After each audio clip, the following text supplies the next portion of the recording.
Olá, querido aluno, querida aluna. Vamos começar a nossa aula de língua portuguesa desta terça-feira. Estamos começando a nossa semana e agora convido você a assistir esse vídeo prestando muita atenção e nós começaremos fazendo a correção das atividades anteriores. Aquela atividade que eu deixei para você fazer no caderno e também tem a atividade do livro. Vamos lá? Bom, então eu vou começar por aquela atividade que eu deixei sobre o acento diferencial. Nós vimos aquelas palavras que têm a mesma escrita, têm a mesma pronúncia muitas vezes, né? Mas o que diferencia elas é o acento circunflexo, né? Então, nós vamos ver como ficaram aquelas frases, né, que eu pedi para você completar. Então, na letra A, ficou: vou passar por ali amanhã.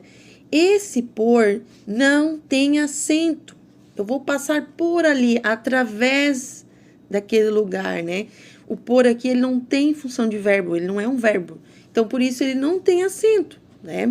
Na letra B, Marcela e Jéssica têm algo a nos dizer. Tem com acento circunflexo, seria aqui, né? Por quê? Nós vimos que quando o tem está no plural, nós colocamos acento. E aqui nós temos duas pessoas, Marcela e Jéssica. Portanto, temos o plural, né? Elas têm algo a nos dizer. Marcela e Jéssica têm algo a nos dizer. Então, se é elas, o tem está no plural e tem acento. Na semana passada, ela não pôde vir. Aqui o pôde tem acento, diferente do pode, né? Até mesmo a pronúncia é diferente, né? O pôde tem um som fechado e o pode tem um som aberto. Então, pôde com acento circunflexo.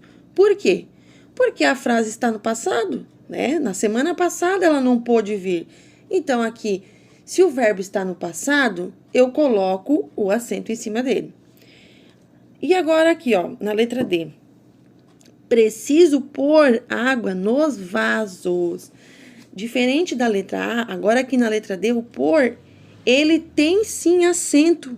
E por que ele tem acento? Porque aqui ele tem a função de verbo. Aqui o pôr é um verbo, né? Então, ele tem acento, é o mesmo que colocar. Eu poderia trocar ali, ó. Preciso colocar água nos vasos. Né? Então, o pôr tem acento porque aqui ele é um verbo. Na letra E, Nicolas tem uma bicicleta. Esse tem aqui é sem acento. Por que é sem acento? Porque nós estamos falando de singular, só tem uma pessoa ali. Então, se só tem uma pessoa, singular. E se é singular, o tem não possui acento em cima dele, não tem acento circunflexo, né? Então, ali a resposta seria tem sem acento. E na letra F, eles vêm juntos da escola todos os dias. Vem, quem vem? Eles. É plural ou singular? É plural. Então, a mesma regra do tem vale para o vem. Se o vem está no plural, se mais de uma pessoa vem, nós temos plural. E, tendo plural, tem acento circunflexo, né? Então, faça a correção no seu caderno, né? Para que não fique nada sem corrigir.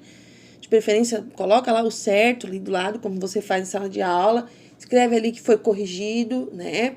Para que não fique nada incorreto no seu caderno. Agora, eu já vim aqui para o meu livro, página 32. Então, abra o seu livro aí na página 32 para relembrar ali o poema que nós lemos. Se você ainda não tinha lido esse poema, então você vai ler ele, vai ver que é um poema bem legal. E aqui tem as atividades que você teria que fazer, né? Na número 29 ali, ó, você teria que responder por que o título do texto é ado, ado, ado. Bom, você já elaborou aí a sua resposta, pessoal, mas a resposta aqui, segundo o livro, é a relação entre o título e o texto. A terminação ado está presente nas estrofes do poema, dando uma ideia de resultado. Então, em cada estrofe aqui, ó, voltando um pouquinho, em cada estrofe do poema tem a terminação ado. Comi uma banana, me embananei, fiquei embananado, fiquei melado, fiquei letrado, fiquei molhado e assim por diante. Então, por isso que o autor resolveu colocar esse título, né? Ado, ado, ado. Na número 30, como podemos classificar o texto ado, ado, ado? Você teria que circular a resposta correta. Ele é um poema. Então, se você circulou poema, está correto. E se não circulou poema, é só você arrumar agora. Agora, preste atenção na atividade 31 para ver se você fez corretamente, ó. Você teria que, no caderno, escolher qualquer estrofe lá do texto, diferente dessa do tomate, né? Outra estrofe, para fazer a mesma coisa que foi feita aqui no exemplo, ó. Qual foi a ação? Comi um tomate. Qual foi o efeito? Me atomatei. Qual foi o resultado? Fiquei atomatado. Então, você poderia usar, por exemplo, lá do texto, o exemplo lá da batata. Qual foi a ação? Comi uma batata. Qual foi o efeito? Me abatatei. Qual foi o resultado? Fiquei abatatado. Ou, lá embaixo, no final da primeira parte do texto, ó. Qual foi a ação? Comi uma letra. Qual foi o efeito? Me letrei. Qual foi o resultado? Fiquei letrado. Então, era isso que você teria que fazer. Dividir em 3 partes a estrofe. Ação, efeito e resultado. Depois da 31, você teria que fazer a 34. O autor do poema brincou com as palavras com qual intenção? Resposta correta, criar humor no texto com jogo de palavras. Foi o que ele fez lá, rimando, né, as palavras. E com aquele jogo lá do ado, ele conseguiu criar um certo humor no texto. Fez um jogo de palavras. E você também teria que fazer a 35, né? Em relação aos contextos do poema, responda. Quem escreveu? Era só você colocar o nome do autor, Dilan Camargo. Para quem esse texto foi escrito, infere-se que o público leitor predominante é o infanto-juvenil. Claro que você não escreveu assim, né? Mas você pode responder lá, público infanto-juvenil. Lá no texto, vou voltar aqui um pouquinho. Lá no texto onde fala aqui sobre o autor, vem dizendo, ele é autor de diversas obras voltadas ao público infanto-juvenil. Então, estava dizendo ali, né? E na letra C, onde poderíamos encontrar textos como esse? Em poemas, vou começar a ler do início a frase. Análise de suporte de veiculação. Então, aqui é o que você precisa aprender com essa pergunta. Analisar o suporte de veiculação, onde esse texto poderia ser encontrado. Você pode notar que diversas vezes o livro vem perguntando isso, né? A autora do livro vem perguntando. Onde pode ser veiculado? Onde nós podemos encontrar esses textos? Então, poemas infantis de humor, que é esse tipo de poema que nós lemos lá na outra página, são encontrados em livros, almanaques de jornal, revistas específicas, blogs, etc. Agora, nós vamos para a página 35 no estudo da língua. Então, veja aqui a atividade 39. Agora, leia o quadrinho e responda às perguntas. O Kiko está mostrando ali para a Luísa um mapa, né? Mas olha só a expressão dele, ele não está entendendo muito ali, não está conseguindo interpretar o que está escrito naquele papel, aquele mapa. E a Luísa falou, parece que ele está embananado. E na letra A você vai responder, qual é o sentido da palavra em destaque? A palavra em destaque que está ali entre aspas, embananado. O que ela quis dizer ali? Né? Ali está no sentido figurado, né? Ali não tem nada a ver com a banana. Ali ela diz que ele parece que está embananado. Então, qual foi o sentido que ela quis usar ali naquela palavra? Naquela situação, né? Na letra B, no poema, a palavra embananado tem apenas o sentido de cheio de banana, tem o mesmo sentido do quadrinho acima ou pode ter 2 significados? Então, você vai assinalar apenas uma aqui na letra B, tá bom? E na atividade 40, uma atividade bem legal aqui, ó. Você vai desenhar nos espaços abaixo, nos quadrinhos, o que você imaginou ao ler as seguintes palavras do texto. Então, se você não lembra onde está lá a palavra embananado, melado, letrado, borrado, você vai lá e lê o poema de novo, tá?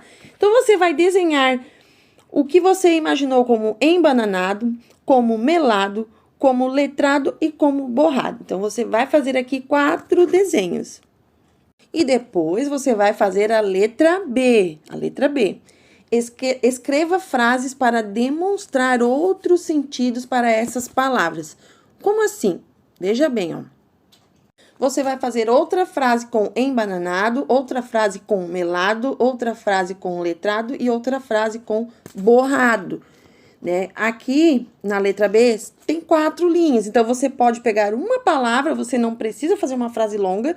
Você vai fazer uma frase de modo que caiba uma frase aqui em cada linha. Uma linha para embananado, outra para melado, para letrado e para borrado, tá? Agora, nós vamos para a página 36, atividade 42. Leia as estrofes abaixo e faça o que se pede. Então, aqui tem 3 estrofes que foram tiradas lá do poema. Na letra A, diz o seguinte: observe a última palavra dos versos 2 e 3 e sublinhe as partes que se repetem. Então, você vai observar ali a última palavra dos versos. Atomatado é a última palavra do primeiro verso, da primeira estrofe. Abatatado e acebolado. Qual é a parte da palavrinha ali que se repete? Ó, atomatado, abatatado, acebolado. Qual é a partezinha da palavra que é igual, que são iguais nas 3 estrofes? Você só vai sublinhar, tá? Ou circular ali ao redor. Na letra A. Na letra B, essas partes que você acabou de circular, que tem o mesmo sonzinho, elas se repetem apenas nessas 3 estrofes? Ou será que tem as outras estrofes lá do poema também tem? Então, se também tem nas outras estrofes, você vai responder que não, que elas não se repetem só nessas 3 que estão aqui, né? Depois, na 43, você vai ter que voltar lá no poema e procurar que palavras do poema tem o som que combina com o título. Então, qual é o título mesmo desse poema? Ado, ado, ado. Então, o que você vai fazer aqui, na 43, é procurar lá no poema todas as palavras que terminam com ado. Você vai ler o texto de novo e todas as palavras que você encontrar que terminam com ado, você vai copiar aqui. Então, você vai achar lá umas 10 palavrinhas, tá? Copie todas elas aqui. Agora, observe a 44. Observe atentamente as palavras do quadro a seguir. Temos atomatado, abatatado, acebolado e embananado. Ok, agora olhe a letra A. Circule nessas palavras que eu acabei de ler, acima aqui, a parte que preserva o nome do alimento. Qual foi o alimento que deu origem a essa palavra? A primeira já está feita, ó. Atomatado veio de que palavra? De tomate, né? Só que aqui não está escrito tomate. Aqui o autor circulou a parte da palavra tomate que está ali no meio, né? Então, assim como você descobriu, aí claro, aí embaixo ali do atomatado, você vai escrever a palavra tomate, certo? Ó, é o que está escrito ali na letra B, ó. Depois que você circular no meio da palavrinha a palavra que deu origem, você vai escrever embaixo delas o nome da palavra. Por exemplo, eu vou dar o exemplo de novo ali do atomatado. Você leu a palavra atomatado, você circulou ali a palavra tomate, né? Faltou o E ali. Você circulou a palavra que deu origem, o vegetal que deu origem, que foi o tomate. E embaixo da palavra atomatado, você vai escrever tomate. A mesma coisa, abatatado. Abatatado vem de qual alimento? Tá fácil, né? Então, você vai circular a parte da palavra que está lá no meio do abatatado e embaixo vai escrever qual foi o alimento. E assim você vai fazer com acebolado e embananado. E na letra C, que você também irá fazer, qual é a parte que se repete logo após o radical em todas as palavras do quadro? Então, qual é o finalzinho de todas as palavras do quadro? Atomatado, abatatado, acebolado, embananado. Qual é a palavrinha que se repete? É a mesma que você circulou na atividade 42. E ali vem dizendo, ó, que se repete logo após o radical. E o que é radical? Veja no clique. A parte semelhante em palavras de uma mesma família, que não se altera e mantém o seu sentido básico, é chamada de radical. Exemplo: pedra, pedreiro, pedraria, empedrado, etc. Todas essas palavras que tem esse PEDR ali, por exemplo, que vem de pedra, pedreiro, pedraria, aquela parte ali é o radical. Então, repetindo, qual é a terminação, qual é a parte que vem após o radical ali, que se repete em todas as palavras. Tá fácil essa, hein? Então, vamos recapitular quais são as atividades de hoje? Atividade 39, atividade 40, só a letra B, né? Depois, na outra página, atividade 42, 43 e 44. A dica que eu dou é, sempre que você estiver assistindo o vídeo, eu estiver explicando no vídeo, você já vai pegando o seu livro e já vai circulando. Ah, a professora disse que tem que fazer a 42, então eu já vou fazer um círculo de lápis aqui ao redor do 42, vou circular 43, porque daí no final do vídeo, você já vai saber quais são as atividades que tem para fazer, tá bom? Então, você vai fazer, vai enviar a fotinho, não vai esquecer de corrigir a atividade da aula anterior, que está no começo do vídeo, e na próxima aula nós nos reencontramos. Eu vou ficando por aqui, um grande abraço, fique com Deus!